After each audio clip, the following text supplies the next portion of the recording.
Ilang dekada ang nakalipas, naging kilala sa buong bansa ang isang lugar sa Quezon City na kung saan ay talagang iniiwasan ng mga pampubliko at pribadong sasakyan na kung saan ay kinatatakutan dahil sa nababalutan ito ng mga kwentong nakakapangilabot. Tara at ating balikan ang kwento sa likod ng Balete Drive. Sa gabi ay may mga parting madilim sa kahabaan nito dahil maraming puno sa tabi ng kalsada. Ilan sa mga punong ito ay ang balete na ayon sa mga matatanda ay mahilig pamahayan ng mga kakaibang nilalang tulad ng mga duwende. Nakakadagdag pa sa katatakutan ay ang mga naglalakiang bahay sa kalsadang ito. Maraming nagsasabi na ilan sa mga mansyong ito ay haunted o pinagmumultuhan.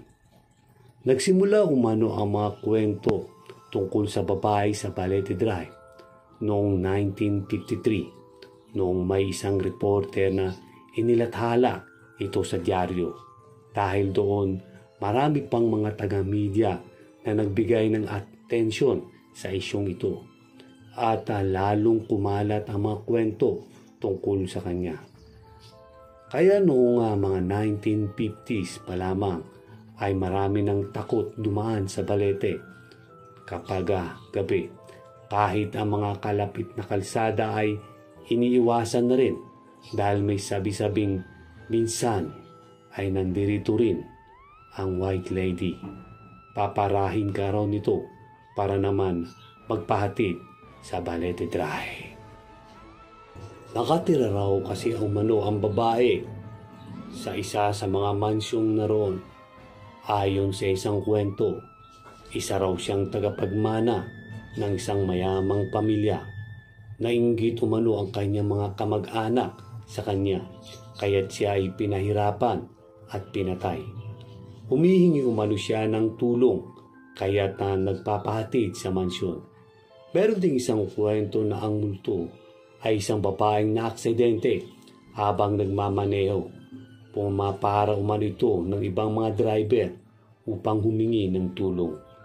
Ang babae sa Balete Drive umano ay isang estudyante ng UP Diliman na sumakay ng taxi pauwi. Pagdaan raw ng Balete Drive ay tumigil ang taxi driver para pagsamantalahin ang estudyante.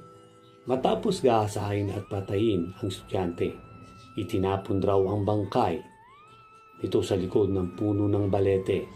Sa bersyon ng kwentong ito, ang babae sa Balete Drive ay pumapara ng mga taxi driver para makapagiganti. Mayroon ding nagsabi na ang babae ay biktima ng panggagahasa ng mga Hapon noong pangalawang digmaang pandaigdig. Inilibing daw ang kanyang katawan sa parehong lugar kung saan tumubo ang mga balete.